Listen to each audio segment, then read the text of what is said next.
We are Steve and Jill. Together, we've been buying and reselling land since the 90s. Our data-centric approach leaves our buyers asking, how can you sell it so cheap? Here on the Land Academy Show, We answer that and more. I'm Steve and Jack Butala. And I'm Jill DeWit, and this is the Land Academy Show. Today, we are talking about pricing and sending your mailer. This is a 5-part series, Monday through Friday this week. Monday, yesterday, we talked about setting your land acquisition criteria and finding places to send mail. Today, Tuesday, we're talking about pricing and sending your land mailer. Tomorrow, Wednesday, Jill will talk about creating a land deal out of a phone call that was based from the mailer. Thursday, we buy the property. Friday, we sell the property. Sounds so easy. That's part of the problem is we have a tendency to make this sound really easy. Oh, anybody can do it. Well, shoot, if you guys can buy it for half price and sell it for whatever, then can't anybody do that? Hold on. There's a lot of moving parts, and that's what we're trying to explain this whole week and paint the picture for you. Is it easy? Yes and no. I have to say that that way. Some parts of it come easy to me. Okay, we're going to play this game. Uh-oh. Is it easy for you to talk to sellers? Yes. Do you look forward to it? Yes. Why is that? I don't know. Well said. And I mean it. No satire here. Can you play the guitar? Heck no. Neither can I. Do I want to? Heck no. Is it easy raising kids? No. Do you want to do it? It's too late now. Is it easy being in a relationship with a data person? Oh, it's my favorite thing in the world. Is it easy living with somebody for 6 months in an RV all over the Pacific Northwest? I do it for 6 years in a heartbeat. Keep going. What else do you want to know? Where is this going? So, is it easy to be sarcastic at all these questions? Yep. No, be truthful. What was the question? On a scale of 1 to 10, I expect you to fire back questions for me. Oh. On a scale of 1 to 10, when you're buying a property, any type of property, by the time that you get to it's under contract and it's the deal's happening. What is your confidence level on a scale of 1 to 10? I wouldn't bought it. It's a 10. It's a 10. Mm-hmm. Why is that? Because I wouldn't have bought it. I know. Did you ever go to 4 years of real estate school to learn how to do this? Not 4 years. No. Here's my point. It's easy for us. You're my real estate school. Here's why and I don't say this to really excessively talk about Jill and I. I'm saying this to see if you identify with us or not, or if you identify with success or not. Jill and I are great at this for really 2 basic reasons. Number one, I believe we were born to do it. Both of us. It's in our souls, and that's what we do all day, is look at real estate, talk about it, and do deals. And we like it. Number 2. And it's sometimes to a fault. Number 2, yeah. We have a ton of experience. And experience is not anything that you're going to fast track yourself on. There's things you can do to increase or decrease the amount of time that you have a high level experience. The first biggest one is to listen to the show like this and surround yourself with people who are already where you want to go. Successful. True. So that's really why I ask all these questions. It's funny to me, parenting is so important and it's such a huge part of every society from top to bottom, anywhere around the world. And there's no education for it. There's no manual. The best thing that you can do is hang around people that have been relatively successful at it, which ends up being family members, which is debatable. It's debatable if your parents were good parent. That's what I was just gonna say. Don't we all know sucky parents? Like, oh my God, that kid is running them. That toddler is running the household, and we all know people like that. That's a little scary. Exactly. So being really good at this, you have to just have a real, honest, serious interest in it, first of all, and then you need some experience. Yep. Each day on the show, we answer a question from our Land Academy member Discord forum and take a deep dive into land-related topics by popular request. Okay, Marcus wrote, "Hello. My wife and I are wondering if there's other ways to contact sellers besides direct mail. It seems so old school in this day and age. Are texting or email or phone calls possible?" So, Marcus, I appreciate the question. This sentiment that you have, I had this when I started sending mail in 2000 and before. Yes, it's old. It is old school. So are we. But it's effective. Yeah. And there's variances of effectiveness. We talked about this on the Land Academy Pro call last week. When I started, I would send out 400 or 500 pieces of mail and buy 2 or 3 properties. There was just nobody doing it back then. No one. Yeah. Now, to buy 2 or 3 pieces of property that fit your acquisition criteria, especially the one that we talked about yesterday, it's going to take you 7,000 units. The most advanced people, the ones that enter career path, which, by the way, we're starting this month, they are throwing now the number 6,000, 7,000 units to get a really good deal. One that they can flip pretty easily and make a bunch of money on. So, yeah. Well, the mail works. Before I even sent mail out, I implemented faxing, and that worked fantastically well. What happened is, from a legal standpoint and a spam standpoint, there's legislation put in place now for contacting people. The technical term is solicitation, and you can't contact. Just saying this makes me laugh at myself. It's not legal to contact people where you don't have a prior relationship with them via text, via phone call, and email, and any other way. You can do it on social media, and you can do it by the mail, by the sending snail mail. So those are your options from a legal standpoint. How many phone calls do you get every day where people are contacting you when you don't know who they are? So I say that. Again, it's, the speed limit is 55. You want to drive 55 or do you want to drive 75? What's interesting about that? You just brought up a really good point. That if someone calls me and I don't know what the number is, they don't even get a chance. They're not even going to get a chance to ask me that question.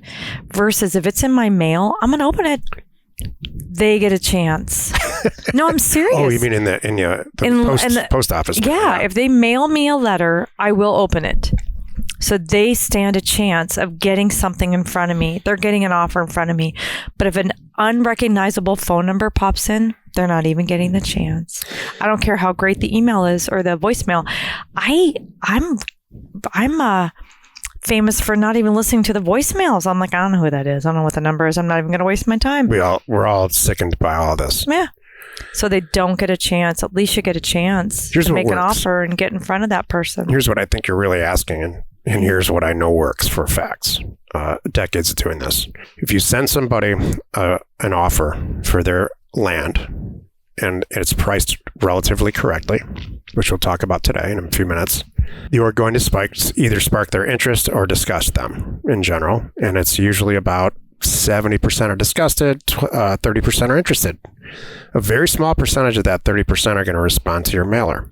So if you send them a well-placed text message that says, hey, I just want to let you know I sent you an offer for your land in XYZ County for some number. So now it's real specific. It's not some spammed out, hey, to whom it may concern, I'm selling XYZ. No, it's real specific. And you send them an email to the same effect. Hey, I haven't heard from you. I really am interested in buying your piece of property, or at least talking about it with you anyway. Your success rate is going to be amazing. Are you breaking the laws? Yes, you are. If you get lazy and you implement robo-texting or robo-email, so you're sending out thousands and thousands of emails that are they're not personal, then you're going to get in trouble, at least at the time of this airing, you will. At some point, that's going to catch up with you. At the very least, you're just going to upset everybody, so what's the point? But if you have a strategic plan, and you send out a few thousand mailers, and you implement the tools that are out there that are available to you to send text messages, follow-ups, and emails after skip tracing and developing a great database, huge success is going to happen. But that's not what most people do. And it's a classic case of a couple of people that have really screwed it up for people like us who want to do something good. That's the real answer. So yes. I don't worry about it too much, though. You know what I think? I think they won't be around very long. Right. They can spend a whole lot of money and try stuff, and I don't think if it doesn't work, then I think it works itself out. And then here's the kicker. What's next? How else are we going to contact each other? Right. I cringe. Remember for a while, it was a thing on Facebook. It was like I remember 6-7 years ago, we were all really into social media more than we are now, I think. I think it's kind of peaked, at least for me and people I know. So, but the thing was, you would get the letter out and then you would buy these ads and have your land company logo pop up in that area in those groups. So it's on their mind, I that's the same person that sent me a letter kind of thing. I don't know if that was effective or not, but I remember that was another way to touch on them. Here's the kicker, and I'll end on this. We'll move on to pricing. It costs thousands of dollars and you have to be pretty smart, educated with this topic specifically to send out mail. You have to have no intelligence in any way and no money to send out 5,000 text messages. That's the problem, in my opinion. Anyone can do it overnight. Cool. Today's topic, pricing and sending your land mailer. So yesterday, we decided how much money we want to make. We established an acquisition criteria based on that, and we tested a bunch of markets to make sure that they can fulfill that goal, how much money we want to make, and the regular kind of the deal that we want to do, the basic deal we want to do. So we're sitting down, we've tested the zip codes, and we're going to pull the data for all the people who own land in those zip codes and price it. This is what you do. You use a tool. I would highly recommend DataTree. Jill and I are licensed providers. There's only a few out there that I think are worthy. DataTree is the best for us anyway. And you download the properties that do not have structures on them from DataTree. So you isolate. I'm not going to go into how to do that. You isolate in the universe of properties in a zip code. There's properties that have office buildings on them and rural vacant land and everything in between. Could be farmland, could be mobile homes, could be all kinds of stuff. We want to remove all of that in general, just land. You download the data from DataTree and you go to work putting together a mailer. We do in the Land Academy program, we give step by step directions on how to do this. I know it works because I've been doing it since the late, before 2000. And I've made countless mistakes and count every single time to this day. When we do a mailer, I do it a little bit differently to make it better. We haven't said this in a long time on the show. Everybody else out there who is instructing or mentoring, like Jill and I, have been Land Academy members before. So this isn't something that we're regurgitating 3 weeks ago because we joined Land Academy, started our own group, and we're talking about it. Mm-hmm. We created all this. I love it. You know what's great about that? I love when people go back and dig and they're like, I realize you guys are the masters. Yeah. Yep. So did you say Land Academy 10 years? Yep. 2025 will be 10 years. So when did you guys start doing deals? 90s. Yeah, early 90s for me. So it looks so different now than it did back then. Oh my gosh, yes. So now you've got in a spreadsheet or in a relational database, whichever makes more sense to you, thousands of records where you have the owners of land who may want to sell it, and you need to price it. Mm-hmm. You can't just send them an offer and say, hey, give me a call. I want to talk about buying your land. If you do that, and we've done that in the past, you will get 1,000 meaningless phone calls. The only way that I know of, or the most accurate way that I know of to price a mailer is to look at, in that market, what is for sale and what has been sold in the last 12 months or so. From there, you can extrapolate a price per acre or a price per square foot or whatever makes sense for the type of land that you're selling. And you're going to establish what I call a retail price per acre. From that retail price per acre, let's say it's $1,000, you will offer something much lower than the actual retail price. In our case, we go in general, around 20%. $1,000 an acre becomes $200 an acre. And it's very easy in a relational database or in a spreadsheet to just say, let's multiply by 20% and then multiply by the acreage size. If this makes sense to you, that's great. like we said earlier, if this stuff is making sense to you, you're a real logical candidate to do this. So now you have a priced mailer. And you say, Jill and I established a company years and years ago called Offers to Owners, the number 2 owners. And that's all we do. We send your mailer out. If you want us to do all of this for you, we have a product called Concierge Data, which I personally utilize. Mm-hmm. I created it, and the people that work there, I've vetted. They do my mailers. Yep. It's like they don't pick the areas. They don't do that stuff, but all the mundane, like going in and downloading the data, scrubbing the data, scraping the comps and queuing it all up for you to go in and do your magic. They do that, which is great. Then you let her rip. Mm-hmm. Now you got yourself a mailer. In our case, in our partnership, I wipe my hands of that whole thing now, and Jill takes over. And so, which leads me into this. Join us tomorrow, where we discuss creating a land deal where there wasn't one before, also known as how to answer the phone. Mm-hmm. You are not alone in your real estate ambition. We are Jack and Jill. Information and inspiration to buy undervalued property. We hope you found our content valuable, and we appreciate your support. If you have not already, please check out our channel and hit the subscribe button. And your comments and suggestions help us to create the content you're here for. Hitting the like button helps to support our channel's algorithm and gauge your interest for future shows.